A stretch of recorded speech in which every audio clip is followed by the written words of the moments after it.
15 বছরে যদি এতগুলো কাজ কেউ করে থাকে, তাকে কোন চক্রান্তকারী এই টাকা পাচার করার দেয়? আর সে যদি ডিকটেটর হয়, খুব ভালো করেছে। আজকে শেখ হাসিনার আওয়ামী লীগের সমালোচনা করছেন, আওয়ামী লীগের পেটে লাথি মারার জন্য মুক্তিযুদ্ধকে অ্যাবলিশ করে দেওয়ার চেষ্টা করছে এই জামাত শিবিররা। মুক্তিযোদ্ধারা যাতে এক হতে না পারে, মুক্তিযোদ্ধাদের মধ্যে বিভাজন তৈরি করছে এরা অত্যন্ত পরিকল্পিতভাবে, কুপরিকল্পিতভাবে। এরা যুদ্ধ সহযোগী, ওরা যোদ্ধা। আরে মুক্তিযুদ্ধ তো একটা সামগ্রিক ব্যাপার। আমি যখন সীমান্ত অতিক্রম করেছি, আমাকে যে গাইড রাস্তা দেখিয়ে নিয়ে গেছে সেও মুক্তিযোদ্ধা। অবশ্যই। যিনি আমাকে রিক্রুট করেছেন তিনি মুক্তিযোদ্ধা। হরিণা ক্যাম্পে তখন 10,000 মানুষ বসবাস করছে, ওখান থেকে ট্রেনিং এ যাচ্ছে। এই লোকগুলোকে যারা প্রতিদিন খাওয়ানো, তাদেরকে বাসস্থান মানে তাঁবুর ব্যবস্থা করা, তাদের টেম্পোরারি বেঁচে থাকার ব্যবস্থা করা, চিকিৎসার ব্যবস্থা করা, অর্গানাইজ করা, কে কোত্থেকে এসছে, ট্রেনিং নিয়ে যখন ফিরে আসছে তাদেরকে অর্গানাইজ করে তাদের হাতে আর্মস তুলে ভেতরে পাঠানো। মুক্তিযুদ্ধ কি রূপকথার গল্প? মুক্তিযুদ্ধ কি জাস্ট এই বেতারের মধ্যে কালুঘাট থেকে liberation war for Bangladesh I declare on behalf of Sheikh Mujibur Rahman বলতেই দেশ স্বাধীন হয়ে গেছে? 9 মাস আমরা যুদ্ধ করেছি, আমরা জানি মানুষ কিভাবে মরেছে, মানুষ কিভাবে সাফার করেছে, আমরা সেটা জানি। জামাত সেটার জন্য দায়ী। আমাদের সব বিপর্যয়ের, সব দুঃখের জন্য জামাতে ইসলাম তখন পাকিস্তানের সঙ্গে সহযোগিতা করেছে। আজকে তারা এসে মুক্তিযোদ্ধাদেরকে বিভাজিত করতে চায়, ট্যাগ দিতে চায়, সনদ দিতে চায়, কে মুক্তিযোদ্ধা কে নয় সেটা বলতে চায়। শেখ হাসিনা যে বদনাম করে গেল এই লোকটার নাম কি? এটা কে? উনি একজন শিক্ষক। তাজুল ভাই, আমার মনে হয় আমি শিক্ষকদের শিক্ষক। ওকে, আমি বলছি এখন পদ্মা সেতু, rail line, metro rail, elevated expressway, 3rd terminal, Hatirjheel প্রকল্প, পূর্বাচল 300 ফিট, উড়াল সেতু নির্মাণ, বঙ্গবন্ধু যমুনা সেতু, যমুনা রেল সেতু, সমুদ্র সীমা বিজয়, বঙ্গবন্ধু স্যাটেলাইট, রূপপুর পারমাণবিক বিদ্যুৎ কেন্দ্র, Karnaphuli tunnel, Cox's Bazar rail line, Cox's Bazar আন্তর্জাতিক বিমানবন্দর, ঢাকা ও চট্টগ্রাম এক্সপ্রেসওয়ে, দায়রা বিদ্যুৎ কেন্দ্র, রামপাল বিদ্যুৎ কেন্দ্র, মাথারবাড়ি তাপ বিদ্যুৎ কেন্দ্র, 119টি বিদ্যুৎ কেন্দ্র স্থাপন, পায়রা সমুদ্র বন্দর, 100টি ইকোনমিক জোন, 560টি মডেল মসজিদ, 1681টি মাদ্রাসা ভবন নির্মাণ, কওমি মাদ্রাসার স্বীকৃতি, উন্নয়নশীল দেশের উন্নতিকরণ, রোহিঙ্গাদের আশ্রয় দান, সমস্ত দেশকে রেলওয়ের আওতায় আনার উদ্যোগ, ফ্লাইওভার নির্মাণ, মহাসড়কগুলোকে 4, 6 ও 8 লাইনে উন্নীত করা, এশিয়া হাইওয়ে রোড প্রকল্প, ঘরে ঘরে বিদ্যুৎ, ফ্লাইওভার, নদী ভাঙ্গন রোধ, শ্রমিকের মজুর বৃদ্ধি, বয়স্ক ভাতা, মাতৃত্বকালীন ভাতা, বিধবা ভাতা, মুক্তিযোদ্ধা ভাতা, শিক্ষা ভাতা, প্রতিদ্বন্দ্বী ভাতা, স্বামী পরিত্যক্তদের ভাতা, জেলেদের খাদ্য সহায়তা, ইমামদের ভাতা, বাসস্থান, বৈশাখী ভাতা, ডিজি কার্ড, আরো অজস্র। আমার দম কুলাচ্ছে না এতগুলো পড়তে। 15 বছরে যদি এতগুলো কাজ কেউ করে থাকে, তাকে কোন চক্রান্তকারী এই টাকা পাচার করার দেয়? আর সে যদি ডিকটেটর হয়, খুব ভালো করেছে। বাংলাদেশের গত 10 মাসে প্রমাণিত যে বাংলাদেশের ডিকটেটরশিপ না থাকলে যে কোনো মানুষ যে কোনো মানুষকে মব লিঞ্চিং করবে, ধর্মের নামে করবে, হিন্দু বলে করবে, কপারে টিপ পরেছে বলে করবে, মাথায় হেজাব দেয়নি বলে করবে, মাথায় টুপি পরেনি বলে করবে, মাথায় জটা থাকলে করবে, মাজারে বসে ফকির হলে তাকে মারবে। মেরেছে, হাজার হাজার মানুষ মেরেছে এরা। ডিকটেটরশিপ ছাড়া এটা কোনোদিনও কন্ট্রোল সম্ভব নয়। খুব ভালো করেছেন আওয়ামী লীগ শেখ হাসিনার ডিকটেটরশিপ করে। তার উচিত ছিল আরো ডিকটেটরশিপ করে এগুলোকে দমন করা। এইটাই আমি মনে করি। বাংলাদেশের মানুষের কপালে গণতন্ত্রের দরকার নেই। যারা জাতির পিতাকে হত্যা করে তার 54 বছর পর তার ভাস্কর্যের মাথায় পেশাব করে, সেই জাতির জন্য স্বাধীনতারও দরকার নাই। এরা পাকিস্তানের গোলাম হোক। পাকিস্তান তো এসছে, সঙ্গে সঙ্গে পা চাটা শুরু করেছে। এই জামাতে ইসলাম পা চেটেছে পাকিস্তানে, এখনো চাটতেছে। এই চাটার দল আমি মুক্তিযোদ্ধাকে ক্যাটাগরাইজ করতে আসছো। আমার স্টেন গানটা আমার হাতে ফেরত দাও, তারপরে তুমিও একটা নিয়ে আসো, দেখি তোমার হেরম কত দূর।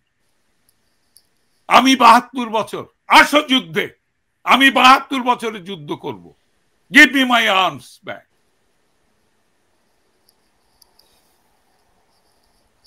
এই যে একজন বীর মুক্তিযোদ্ধার আমরা এই যে আবেগের কথা, সুচিন্তিত বক্তব্য শুনলাম, সবকিছুর সাথে আমরা একমত না হতে পারি, উনি খুব ক্ষোভের সাথে বলেছেন ডিক্টেটরশিপের কথা, কিন্তু কথা হচ্ছে যে এই ক্ষোভটা কোত্থেকে আসে? এই যে দুটো উদাহরণ দিই, আকস্মিক এরা ক্ষমতা আসার সাথে সাথে পাকিস্তান বাংলাদেশে এসে গেছে, পাকিস্তানের সাথে প্রেম ভালোবাসা একবার উতলে পড়ছে, তাদের মিলিটারি লোক পালন করেছে, জিন্নার জন্মদিন পালন করে, তার এগুলা করেছে। তারপরে এই কেউ একটা প্রশ্নের উত্তর দিতে পারবে, এই যে শাহরিয়ার কবিরকে জেলে রেখেছে কেন? তার একমাত্র অপরাধ 71-এর অপরাধীদের বিচার দাবি করে আন্দোলন করেছেন, আর কি অপরাধ? তার বিরুদ্ধে কোনো দুর্নীতির অপরাধ নাই, কিছু নাই, তার একমাত্র তাকে মেরে ফেলতেছে জেলখানায়। এইরকম ভাবে এদেরকে মুখোশ উন্মোচন করার জন্য এদের নিজেদের কর্ম দায়ী। এরা একটা চক্রান্তের ফসল হিসাবে এখানে এসছে। এখানে বাহ্যিকভাবে একটা আন্দোলন হয়েছে সেটা অন্য কথা, পর্দার অন্তরালে যে চক্রান্ত, বাইরের চক্রান্ত, ভিতরের চক্রান্ত, এই চক্রান্তের ফসল। এবং এই ব্যক্তি আকস্মিকভাবে ছেলেদেরা স্বপ্নে দেখেছে তাদের আন্দোলন সফল হওয়ার পরে মানে ফসল। এই আসল কথা বলেছে মাস্টার মাইন্ড আগে থেকেই জানে, তার সাথে যোগাযোগ ছিল, তাকে সেখানে তারা ক্ষমতায় বসিয়েছে। আগে যারা তাদের বিদেশি প্রভু তারা অ্যারেঞ্জ করেছে এই লোককে ওখানে বসাবার, তাদের এজেন্ডা বাস্তবায়নের জন্য। এবং তাদের এজেন্ডা আমরা এখন দেখছি, আমাদের বন্দর, আমাদের করিডোর, আমাদের সেন্ট মার্টিন, আমরা সব এজেন্ডা দেখছি। কোনো মানে লোক অন্ধ না, সমস্ত লোক চালাক। এদের মূর্তি এরা নিজেরাই। বাংলাদেশের ইতিহাসে সবচেয়ে কলঙ্কিত ব্যক্তি হবে এই ব্যক্তি, এবং তাদের মানে ইন অ্যাবসেন্সিয়া মৃত্যু কি প্রয়াণ উত্তর, মৃত্যুর উত্তর কি বলে, মৃত্যুর পরবর্তী, মৃত্যু পরবর্তী মরণ উত্তর। আমি জীবিত থাকেন না থাকি, তাজুল ইমাম জীবিত না থাকেন, আমরা আমাদের এই বাণী, এই বক্তব্য রেখে যাব, এরা যারা জীবিত থাকবে না এই অপরাধের মরণোত্তর বিচার করবে, মরণোত্তর বিচার করবে এই বাংলাদেশে। চরমতম ঘৃণার সঙ্গে এদের নাম উচ্চারিত হবে, চরমতম ঘৃণা, এদের নামে ঘৃণার গায়ত্রী গাওয়া হবে, ঘৃণার গান গাইবে লোকে ঘৃণার গালি দেবে। এদের এই বিশ্বাসঘাতকতা মির্জাফরের বিশ্বাসঘাতকতার চেয়েও খারাপ। মির্জাফর তেমন একটা গালি হয়েছে, ইউনূসও তেমন গালি হবে, আসিফ নজরুলও তেমন গালি হবে। আমি একদম সঠিক কথা বলেছেন। ইতিহাসের মানুষ কথা বলতে পারে না বলে শেখ হাসিনার সময় বাক স্বাধীনতা ছিল না। এখন তো কথা বলার সঙ্গে সঙ্গে এখন পর্যন্ত প্রায় 250 সাংবাদিকের চলে গেছে। পুতুল তুমি সুলতানা, তোমার জানার কথা, রাইট? হ্যাঁ, সাংবাদিকের চাকরি গেছে। মিডিয়া ছিল, মিডিয়াগুলোকে বসংবদ গোলাম বানিয়ে, চাকর বানিয়ে, ওদের অ্যাপ্রুভেল ছাড়া একটা নিউজ দেয় না, একটা নিউজ এরা দিতে পারে না। এদের সমালোচনা করলে তাকে মানে অ্যারেস্ট করে, সে মেরে ফেলে, চাকরিচ্যুত হয়। ওই একটা বাচ্চা ছেলে সাব্বির, নাম শিব্বি, হ্যাঁ মানে আমি দেখলাম ইউটিউবার, তাকে পর্যন্ত জেল 2 মাস ধরে জেলে, ছেলেটা মেরেই ফেলেছে। এরা আবার গণতন্ত্রের কথা এদের মুখে, মারা গেছে, মেরে ফেলেছে। আমি মনে করি না বাঁচিয়ে রেখেছে। ও যেরকম পাওয়ারফুল ইউটিউবার ছিল, ওকে বাঁচিয়ে রাখলে তার কোনো খবরই নাই। জামাত আস্তে করে জবাই করে, বেশি ব্যথা দেয় না, গলার শ্বাসনালীটা কেটে দেয়, হাতগুলো কেটে দেয়। আছে আমার কাছে। কি বলেন, সে তো জেনজি, এবং সে ডক্টর ইউনূস সরকারের অনেক সমালোচনা করে ভিডিওগুলি বানাতো। আমিও কয়েকটা তার ভিডিও দেখেছি, এস এম সাব্বির, এবং খুবই তীক্ষ্ণ বুদ্ধি সম্পন্ন ছেলে, হয়তো 20-22 বছর বয়স। ভাই ওর বয়স বোধহয় বেশি হলেও 14 কি 15 হবে। ইউটিউব করে, একটা ছোট্ট মাইক্রোফোন বলে। মানে আপনি কি জানেন তাকে মেরে ফেলেছে কিনা? আমার ধারণা এরা একটা জেল কিলিং এর জন্য তৈরি হচ্ছে, হয় শুরু করে দিয়েছে, নইলে একবারই মারবে।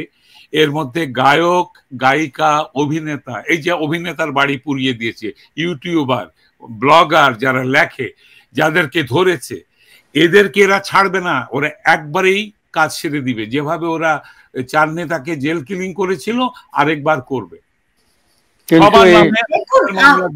কিন্তু আমি এগেইন এটা উল্লেখ করতে চাই, এই আপনার এই সুযোগ দিয়েছেন এর মাধ্যমে আমি এটা উল্লেখ করতে চাই, তাজুল ইমাম আমরা এই বাণী রেখে যাচ্ছি, এই বক্তব্য রেখে যাচ্ছি আমাদের জাতির জন্য, আমাদের পরবর্তী বংশধরদের জন্য। এদের মরণোত্তর বিচার করা উচিত। এদেরকে বাংলাদেশের ইতিহাসের আনুষ্ঠানিকভাবে, এরা অন্যদেরকে শোনাতে চায়, এদেরকে কুলাঙ্গার ডিক্লেয়ার করা উচিত।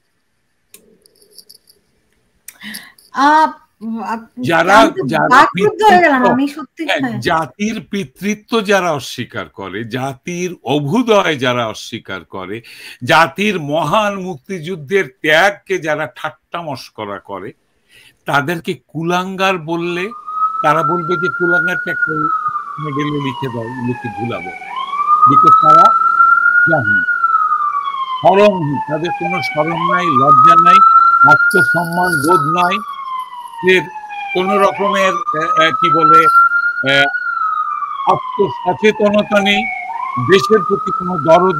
তারা ক্ষমতা চায়, যেহেতু এখন ইলেকশন হলে ক্ষমতায় যেতে পারবে না, সেই হেতু ইলেকশনকে ঢাকা দিয়ে রেখেছে। আমার যেটা মনে হয়, আজকে বিএনপি ইলেকশন দাবি করছে কিন্তু রাস্তায় মিছিল করার সাহস পাচ্ছে না কেন? এই বিএনপি আমাদের জাহানার ইমাম শহীদ জননীর নামে দেশদ্রোহিতার মামলা দিয়েছিল, উনি একটা প্রতীকী বিচার করেছিলেন বলে, এবং এই জননী ক্যান্সার নিয়ে মারা গেছেন মাথার উপরে দেশদ্রোহিতার সেই কি বলে মামলা নিয়ে, এটা বিএনপি করেছিল। আজকে লজ্জা করছে না বিএনপি আপনাদের? পথে নামলে আপনাদের কেউ দেশদ্রোহী বলে ঢুকিয়ে দিবে। যারা ইলেকশন চায় মাহমুদুল্লাহ ভাই, তারা নাকি সব ভারতের দালাল। তাজুল ইমাম ভাই, আমি এই প্রশ্নটি মোহাম্মদুল্লাহ ভাইকে করতে চেয়েছিলাম যে দেখুন মোহাম্মদুল্লাহ ভাই, আপনি তো তাজুল ইমাম ভাইকে কত বছর চিনেন? নিশ্চয়ই অনেক বছর। কথা শুনলে বলবে কি এতে তো আওয়ামী লীগের দালাল, এ তো ভারতের দালাল। তাজুল ইমাম ভাই কোনোদিন আওয়ামী লীগ করেছে বলে আমার জানা নেই, আপনার জানা আছে নাকি? আওয়ামী লীগ করুন না করুন, আওয়ামী লীগ করার অধিকার প্রত্যেকের আছে, যে কোনো দল। আমি কখনো রাজনীতি করিনি। আমি কেন এই স্ট্যান্ড নিয়েছি সেটা হচ্ছে যে আমি মুক্তিযুদ্ধের পক্ষে, স্বাধীনতার পক্ষে, বঙ্গবন্ধুর পক্ষে, আমার ইতিহাসের পক্ষে। ওটা আমার জীবনের, আমার মতো লক্ষ লক্ষ তরুণ যুবক যুবতীর জীবনের শ্রেষ্ঠ অর্জন। সেটাকে ধূলিসাৎ, সেটাকে নোংরা, সেটাকে অপবিত্র করলে আমার ব্যথা লাগে। আমার বেশিরভাগ সহযোদ্ধা আজকে প্রয়াত, তাদেরকে জুতার মালা দেয়, তাদের গলায় চড় দেয়, তাদের কবরে জুতা স্যান্ডেল রেখে আগুন লাগিয়ে দেয়। আজকে ওরা ঘোষণা দিচ্ছে, মাহমুদুল্লাহ ভাই, ওরা ঘোষণা দিচ্ছে যারা জামাতে ইসলামকে সমর্থন করবে না তারা কোরআনকে অসম্মান করলো। আমার কাছে ভিডিও লিংক আছে। ওই ইব্রাহিম জামাতের যে মোল্লা, সে বলেছে ডক্টর ইউনূস নবী রসুলদের মতো আল্লাহর নাজেল করা মহাপুরুষ, উনি এসেছেন, ওনার ক্ষমতা অস্বীকার করা হারাম। শুনেছো সুলতানা, শুনেছো ওর বক্তব্যগুলো? এগুলো নয়, মিথ্যা নয়, এগুলো সব সত্যি কথা। হ্যাঁ, তো এই ন্যারেশন যারা দিচ্ছে তারা তো যে কোনো ন্যারেশন দিবে, যে কেউ। আজকে আমাকে ভারতের দালাল বলবে, মাহমুদুল্লাহ ভাইকে ভারতের দালাল বলবে, আমরা খালি বঙ্গবন্ধু নামটা উচ্চারণ করলে, একটা বার জয় বাংলা বললে আমার নামে অলরেডি মুন্ডু ফেলে দেওয়ার চলে আসবে। 14 বছরের বাচ্চাকে জবাই করেছে দুই ভাইকে, যা জয় বাংলা লিখেছিল দেওয়ালে। সেই জন্য জামাত, হিজবুত তাহরীর, হরকতুল জিহাদ, আর ওই পাকিস্তানে তো অলরেডি ওর নাম কি লস্করে তৈয়বার নেতা বলেছে যে পাকিস্তান এমন একটা দেশ যারা শত্রুকে কখনো ক্ষমা করে না।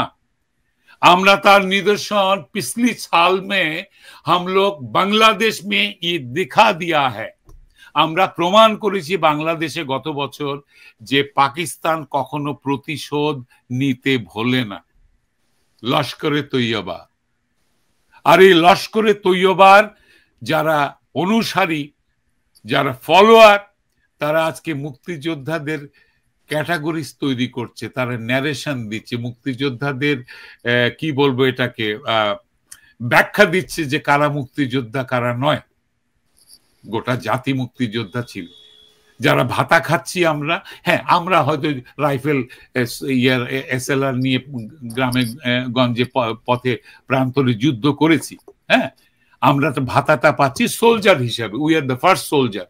সারাটা দেশ মুক্তিযুদ্ধকে সমর্থন করেছে, সবাই যোদ্ধা, সেই সম্মান সবাইকে দিতে হবে। আজকে বেশিরভাগ প্রয়াত। সুলতানা, যাদের বয়স মুক্তিযুদ্ধের সময় 12, 13, 14, 15, 16, 20 পর্যন্ত ছিল মহদুল্লাহ ভাই, আজকে তাদের বয়স কত? প্রত্যেকে 60 ঊর্ধ্ব, 65 ঊর্ধ্ব, 70 ঊর্ধ্ব।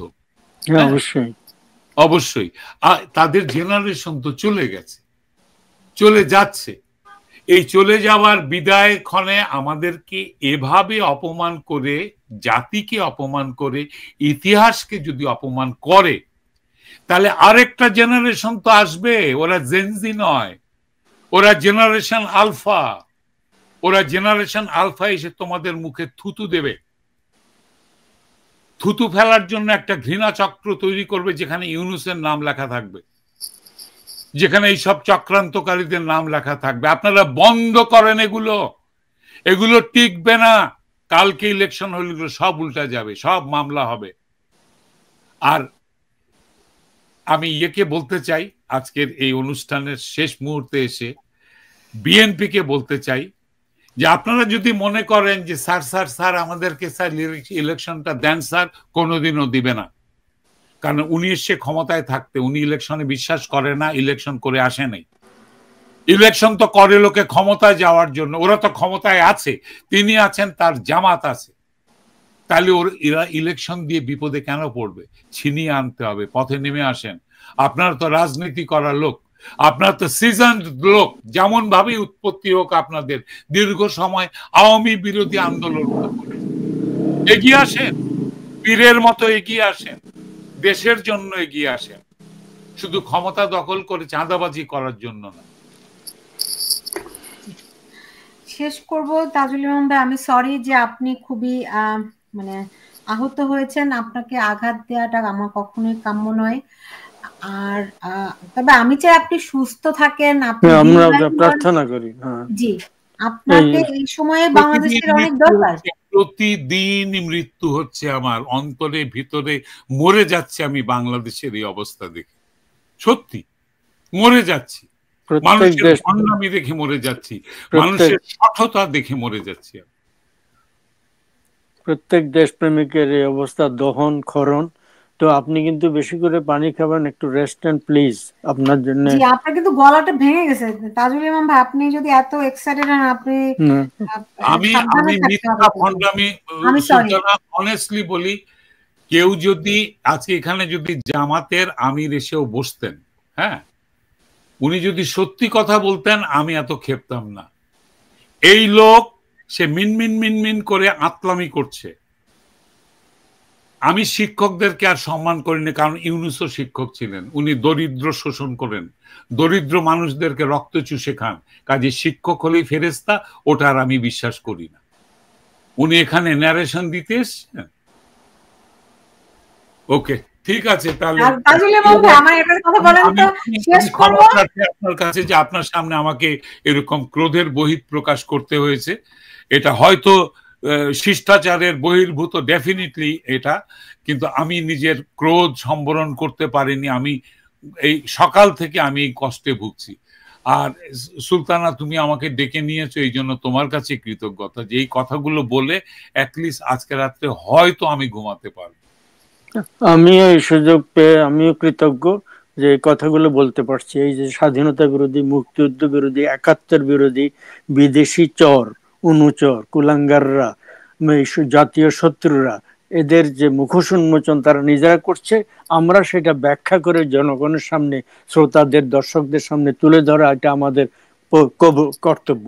এবং এদের বিরোধিতা করা, এদের বিরুদ্ধে জনমত তৈরি করা, এবং সেই আলোকবর্তিকা বহাল থাকবে, জারি থাকবে, প্রজ্বলিত হবে, এবং এরা তার দহনে একদিন শেষ হয়ে যাবে, একদিন, অতি অতি দূর ভবিষ্যৎ না, অনতি দূর ভবিষ্যতে, এই শীঘ্রই এরা এরা এরা দহনে দহনে এরা এরা মানে কলঙ্কে লিপ্ত হবে এদের। অন্তত সেই আশা আমরা করি, সেই নিজেরা নিজেদেরকে কামড়িয়ে খেয়ে ফেলবে, নিজেরাই নিজেদেরকে কামড়িয়ে খাবে, জাস্ট বসে দেখতে হবে আমাদের।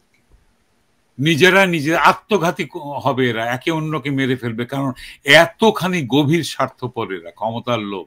একদল ছাড়বে না, আরেক দল আসতেই হবে, আরেক দল একটু পরে আয়। সবগুলোর মধ্যে আজকের মিছিল করুক, মিছিলের মধ্যে বোমা মারবে জামাত, মেরে দিবে। মানে চক্রান্ত করছে ভিতরে নির্বাচন পেছানোর জন্য, নতুন কোন অভিসন্ধি বের করবে এই একটা। ফলে দেখা যাক এরা কি করে। কিন্তু এই যেটা তাজুল সাহেব বলেছেন, খুব ইম্পর্টেন্ট ব্যাপার, বাংলাদেশে বাক স্বাধীনতা নাই। কেউ কিছু মৃদু সমালোচনামূলক কিছু বক্তব্য দিলে তাকে সে নিখোঁজ হচ্ছে, যে মেরে ফেলছে, বাড়ি পুড়িয়ে দিচ্ছে, সর্বনাশ করে দিচ্ছে। মানে বাংলাদেশের এক মন্ত্রীর সাথে, প্রাক্তন মন্ত্রীর সাথে মাত্র কয়েকদিন আগে কথা হলো, তার পৈতৃক বাড়ি, তাদের কয়েক ভাইয়ের মিলে সে বাড়ি ধ্বংস করে দিয়েছে, পুড়ে ছারখার করে দিয়েছে। তিনি, তার মানে এরা, তিনি কি ওই বাড়ি কি করেছে, ওই সম্পত্তি করেছে। আর আসল কথা হচ্ছে বঙ্গবন্ধু, যেটা আমাদের মানে স্বাধীনতার সূতিকাগার, যেটা বঙ্গবন্ধুর বাড়ি, বাংলাদেশ রাষ্ট্রের মহান স্থপতি আমাদের, তাকে অবমাননা করা হয়েছে, তার বাড়ি মিউজিয়াম ধ্বংস মানে বুলডোজার দিয়ে করেছে। আমি ইউনুস একটি শব্দ বলেন না, একটি শব্দ না, এরা একটি শব্দ না, আকস্মিক ভাবে বলেছে যে ওগুলো রিসেট বাটন পুশ করা হয়েছে। হ্যাঁ, Anis Ahmed voice of America জিজ্ঞাসা, আমি উল্লেখ করেছি। হ্যাঁ, তারপরে আবার পুশ বাটন করেছে। উনি কি মনে করে যে পুরো বাংলাদেশের ইতিহাস টয়লেট ফ্ল্যাশ? ওনার মাথাটা তো টয়লেট ভেতরে দিয়ে ফ্ল্যাশ করা উচিত তাকে, যাতে ওনার মাথার মগজের আবর্জনা গুলো দূর হয়।